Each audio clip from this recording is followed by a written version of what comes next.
Hello, everyone. I am Stephen Blackburn from District Administration, and welcome to our Ed Talk here today, which is entitled Integrating SEL into K-12 Science Instruction. And all of this is brought to you by the general support of our sponsor with us here today, Carolina Science.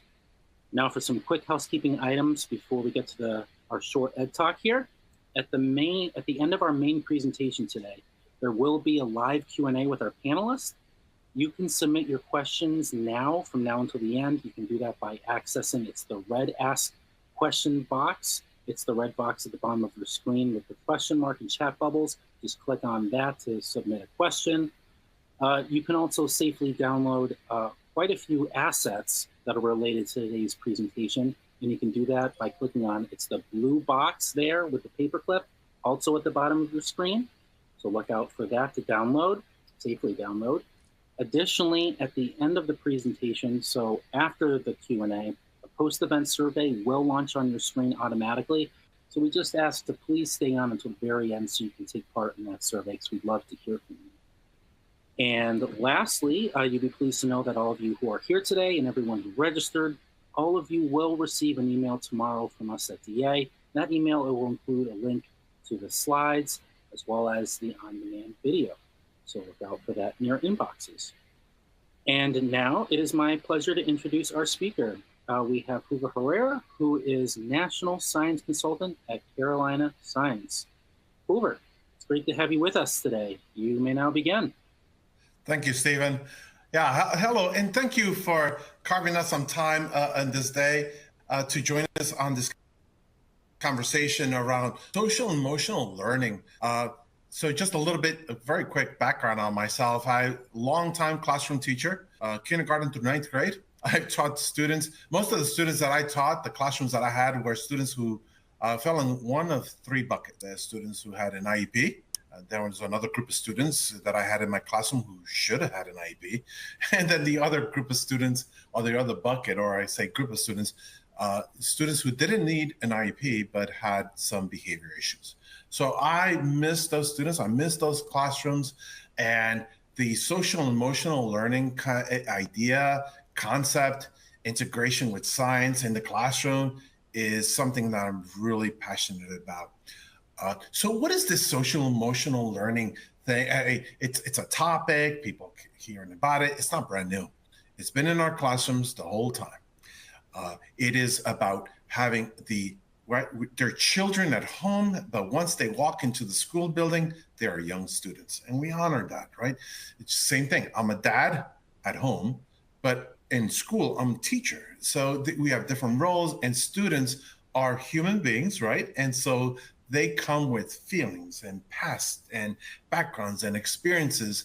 And they come in the classroom, and yes, they're expected to learn math and science and reading and writing and all that. But they have those experiences and backgrounds. And that is the idea here of how do we leverage or use those backgrounds, those experiences to help students grow, not just grow academically, but grow as human beings, so that when they join the workforce, they are not just competent, but they are able to contribute to society as a whole.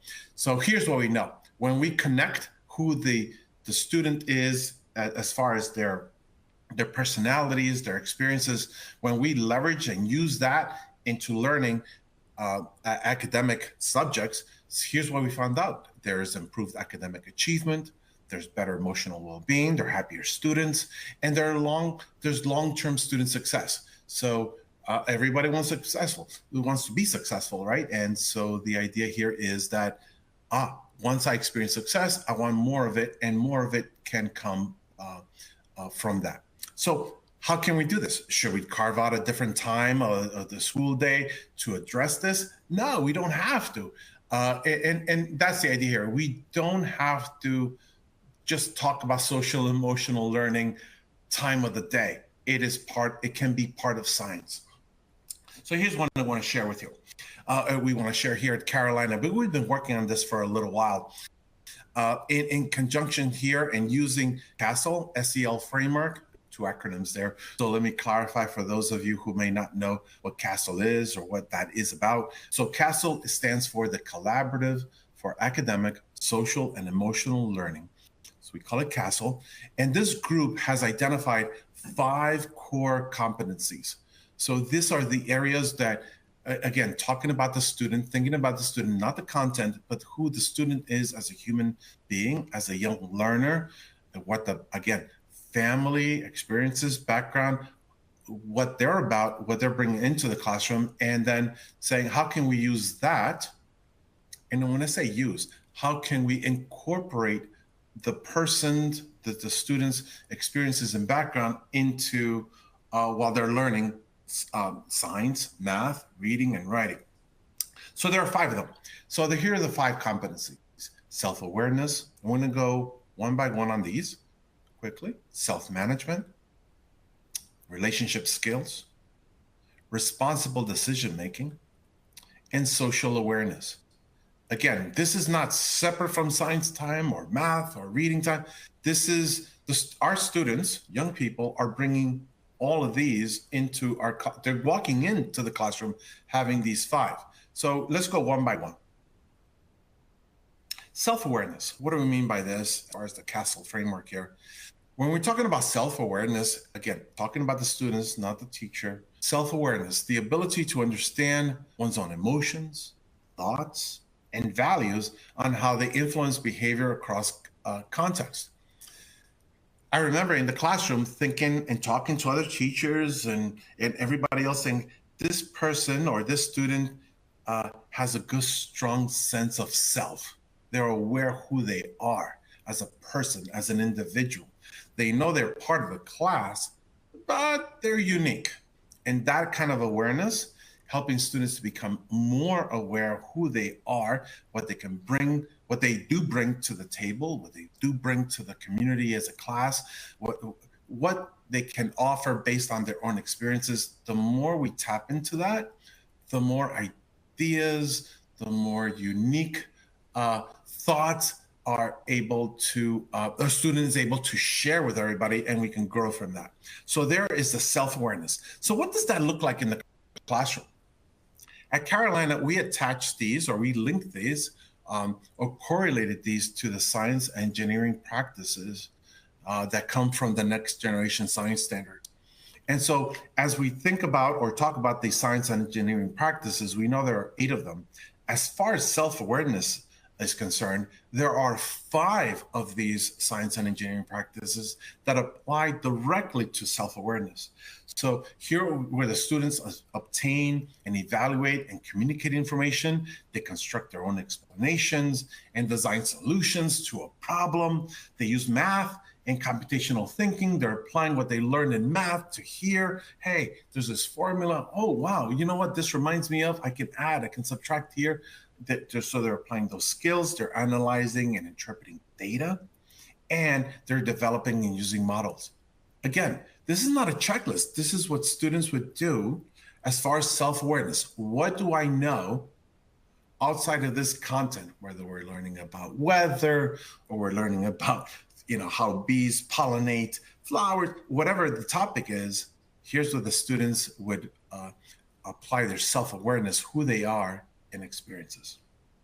That's number 1. Let's move on. Self-management. So the self-management, and it's always curious, and I'm sure this is something everybody here has come across. Students know that if there's a teacher in the classroom, the teacher has the power to call on you. And if the teacher calls on you, you're going to have to say something, whether it's, I don't know, or I have an idea, or here's the answer. Students know this. But when we talk about self-management is this idea of a student saying, hey, I have a thought, I have an idea. I'm going to raise my hand. I'm going to volunteer. I'm going to throw myself out there and say something. So this, again, ability to manage one's own emotions, thoughts, and behaviors effectively in different situations to achieve goals and aspirations, not just for myself as a student, but for my team, my group, my class. I'm talking or speaking like a student. I want to think like, hey, I have an idea. I can contribute. I have something to say, and I'm not going to wait to be called on. I'm going to volunteer it. Wow, science is a great place for students to throw themselves out there, take that risk. What if the idea doesn't work? What if the thought doesn't lead anywhere? So what? I'm not going to fall off a cliff right here. So this is what we mean by self-management. Science is a great, great, great, great place to do this. Offers opportunities for students to put themselves out there like that. So what does it look like as far as the science and engineering practices? Students are asking questions, they're developing using models, they're constructing explanations, they're planning and carrying out investigations. And you look here, there are 8 of them. This is all 8 of the science and engineering practices being applied when we tap into the student's self-management, saying to a student, hey, you have a thought? You have an idea? Go ahead, say it out loud. Awesome. Awesome place for students to not just practice these science and engineering practices, but then again, to say, it's okay for me to say something. I have a thought, maybe it goes nowhere, maybe it develops into something really awesome. That's self-management. The third one, relationship skills. So this talks about in this CASTLE framework, the abilities to establish and maintain healthy and supportive relationships to effectively navigate settings with diverse individuals and groups. So I shared with all of you at the beginning that I've taught in Newark, New Jersey, urban school district, but I have taught in charter schools and in rural settings as well. And here's what we all know. Students come from all different backgrounds, all different kinds of experiences that they bring to the table, they bring to the classroom. And this idea of being able to work with another person or a team to accomplish a common task. The vast majority, and we all know this, the vast majority of careers call for people to be able to work with other people, right? Very few professions allow for somebody to work in isolation. The vast majority of professions, careers, we have to work with people. Not that we have to be best friends with everybody, but we have to learn how to work with people. That's what this relationship skills is talking about. So what does it look like? Again, tying it to the science and engineering practices. Here we have 7 of the 8 science and engineering practices are applied in this particular area here, the relationship skills. So students have to work within a team. Students have their own roles, their own responsibilities, but how successful the team as a whole ends up being depends on every individual contributing, communicating, participating to the best of their abilities. So you'll see all of this again, this is not, now we're going to work on relationship skills. By working with hands-on inquiry-based science program like Carolina offers, students have to work with each other. They have to collaborate. They have to talk to each other. They have to contribute ideas, thoughts, all of that. It really is a nice place for students to sharpen their skills, develop their skills, because we need them as they grow up and join the workforce.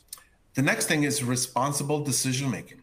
So this idea of abilities to make caring, constructive choices about personal behavior and social interactions across diverse situations. When we put students together to work to solve a problem, and I know it's not high stakes when students are in the science classroom, they're trying to solve a problem. Nothing's going to fall apart if we don't really find a good solution. However, students can work on developing, making better decisions, taking responsibility for their own actions, and all of that without being told that that's what they're working on. They are working on this, making those decisions on their own without being told. Science is a great place to do this, right? They're developing using models. Hey, this reminds me of this. Maybe we can use this idea. This, I can apply it. Maybe I can apply it here. It's all about students planning, carrying out investigations, their construction explanations, They're engaging. One of the things that I like to say, at least when I was in the classroom, is that science is not quiet time, right? Science is, yeah, it could be loud. There's laughter. Things are falling on the floor. It's not chaos. It's organized chaos. And this is a great place for our young learners, our young students, to develop this 21st century work skill, being able to taking responsibility for your actions and making those kind of decisions. And the last, in its last, but not because it's last or not as important, is this social awareness, abilities to understand the perspectives of and empathize with others, including those from diverse backgrounds, cultures, and contexts. Wow, if you would think about a 5-year-old, usually a 5-year-old believes or thinks or might think that they're the center of the universe. As they get older, they realize, oh, wow, no, they're not the center. They are part of the universe. Oh, wow. And I do depend on others. And it's right. As they get older, they realize that, I don't have to have the answers or solutions to every problem. But if I work with enough people, I can, lean on them or collaborate and work with others who have other ideas, other thoughts, other skills and talents that together with mine, wow, we can accomplish a lot. So here we have social awareness. What does it look like in the classroom as far as the science, engineering practices and the new standards is our students are asking questions.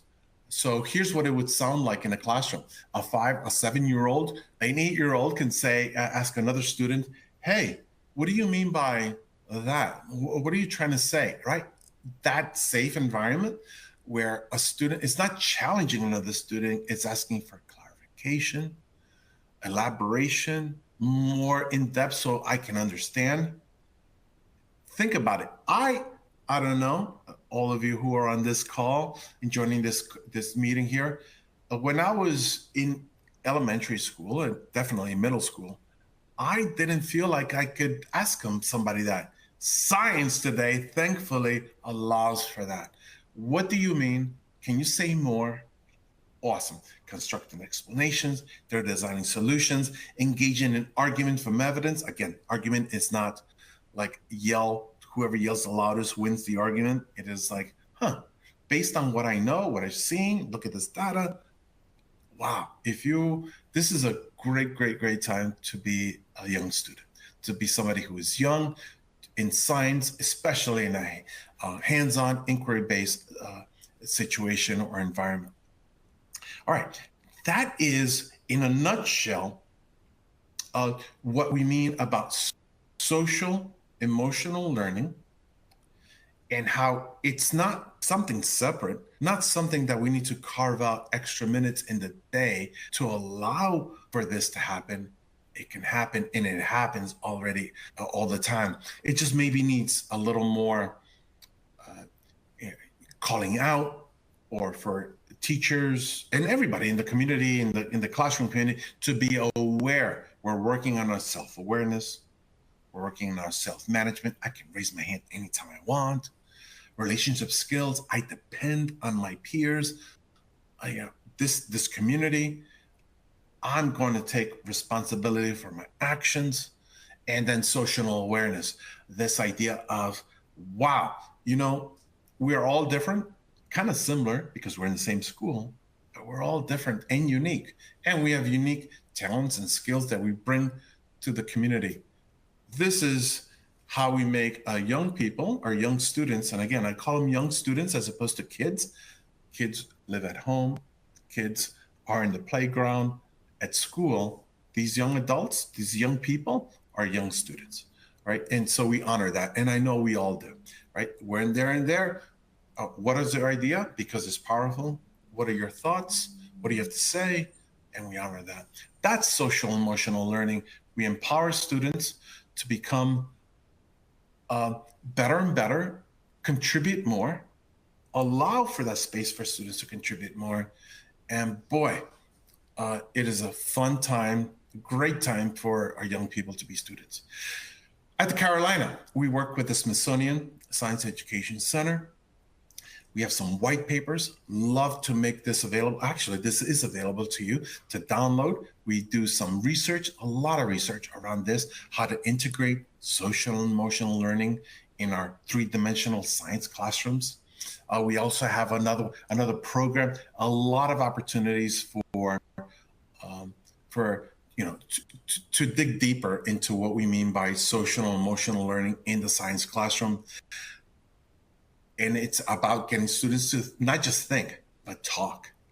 I remember as a classroom teacher, the principal I used to have, about 20 years ago, used to say, I want to hear talking, Hoover, but I want to hear your voice 10% of the time. I don't want to hear students 90% of the time. That's what this does. Students talk more, they say more. It could be all over the place, but it's exciting, it's encouraging, and we need more of that. A social emotional learning kind of concept allows for that. It gives that space for students to do that. It encourages students, all students, to participate, not just the ones in the front two rows, also those students who are in the back row to participate. Everybody. We need to hear everybody's voice. All right, so this white paper, as well as some other white papers, are available for anybody who, if you would want. So we have two programs here. One, Smithsonian Science of the Classroom. Another one is called Building Blocks of Science 3D. Both programs are hands-on, inquiry-based. Again, providing that space for students to work on their social, emotional learning, who they are as individuals as they learn science. And by the way, that holds wheel that you saw from Castle, we provided an infographic. You can download this infographic. Please share it in your professional learning meetings with staff as we approach the next school year. Thankfully, here's the rumor: students are going to come back. They always come back, thankfully. So encourage you to please use that. Reach out to Carolina. Happy to have more conversations around that. But I'd like to pause right now and see if there are questions. Yes, thank you, Hoover. But first, I know that when you were sharing those on your screen, the white paper and whatnot, I did push those out so that people can download them easily. If you missed that, for everyone in the audience, just go to the bottom of your screen. I'm going to highlight it right now. So we'll highlight on your screen. It's the blue icon with the paperclip. That's where those white papers and the infographic of this are. So find that at the bottom of your screen. But right now, we are at the live Q&A portion. If you haven't already, you can submit your questions. You can do that by accessing, it's the Ask Question box that we have right there on the bottom of your screen. It's the red icon with the question mark in the chat bubbles. I'm now going to highlight that so you can find that easily. But before I get to the questions, I just want to remind everyone to please stay on until the very end so you can take part in that post-event survey that will launch on your screen. So, all right, so we do have a few questions here, Hoover. Let's start with this one.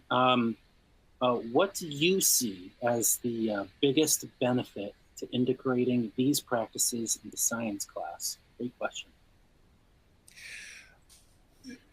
I would say the biggest benefit is oftentimes it can be, unfortunately, where students think of themselves like one of many.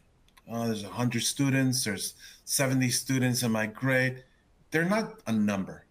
Not only do they have a name, they have unique personalities, ideas, thoughts, humor, all that. And what this allows is for a student to say, here's who I am.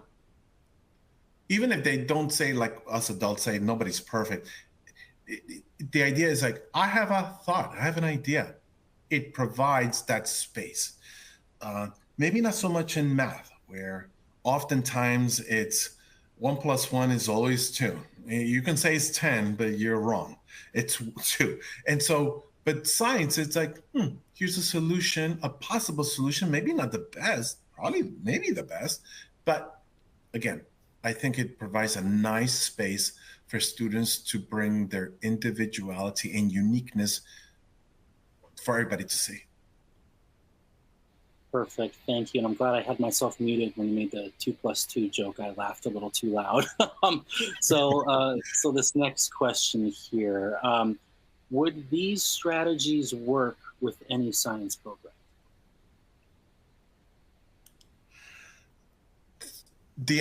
So the short answer is yes.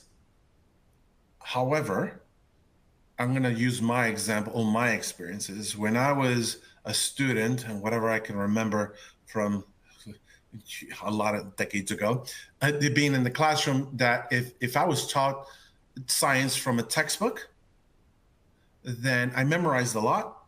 I learned nothing, but I memorized a lot, right? There was a long list of vocabulary words. And so the question here is, will it work with any science program?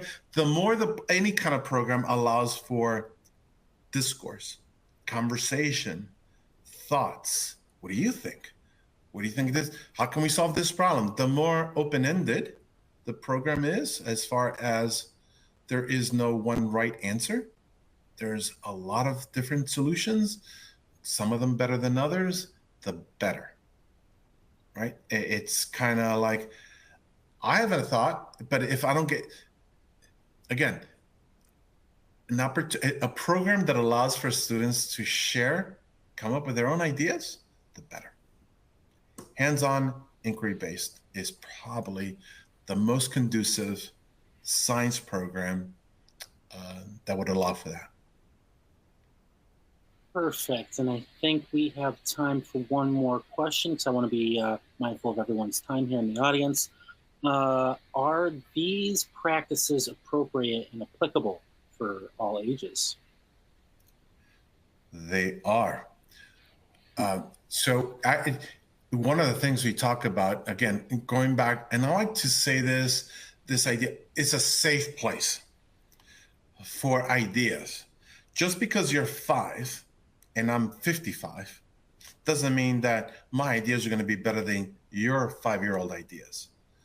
So a 5-year-old, 6, 13-year-old, it doesn't matter which, somebody who's younger, just because they're much younger doesn't mean that their ideas or thoughts are any less revolutionary or impactful or powerful, right?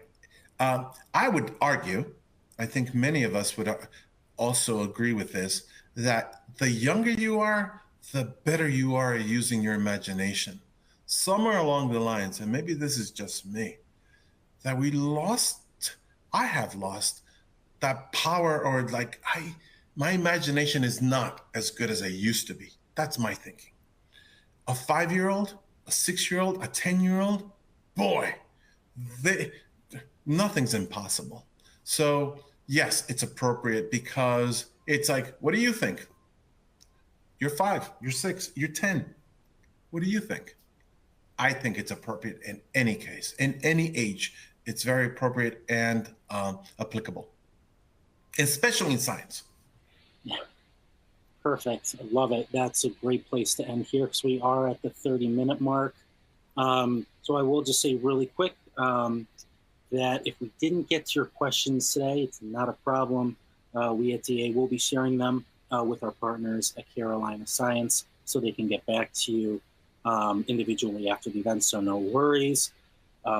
Also, I just want to say, not to forget, to stay on till the very end. So after my closing statements, just because a post-event survey will launch on your screen, and we'd love to hear from you. So I'll try and wrap this up really quickly so you can get that. But first off, I just want to thank you again to Hoover for your time and expertise to talk about this really important project and process. So thank you. And of course, I want to give another shout out and thank you to Carolina Science. I'd also like to take a minute just to thank you, our audience, for joining us here today as well. For those of you who enjoyed our presentation, we have more Ed Talks like this one that are provided by us here at District Administration. Also, if you would like to watch this presentation again, Or for those of you who believe that what you heard will be helpful to your colleagues, and I'm sure that is very much the case, you'll be pleased to know that our team at DA, we will be sending you an email later tomorrow. That email, it will include a link to the on-demand recording of this presentation, as well as a link to the slides. But of course, as well, the slides are based off of the infographic, which are at the bottom of your screen. You can download, and again, I'll put that at the center of your screen. So with that, on behalf of DEA, this is Stephen Blackburn. Thanks, everyone. Have a great rest of your day. And of course, thank you again to Hoover and Carolina Science. Have a great rest of your day, everyone. Thank you so much.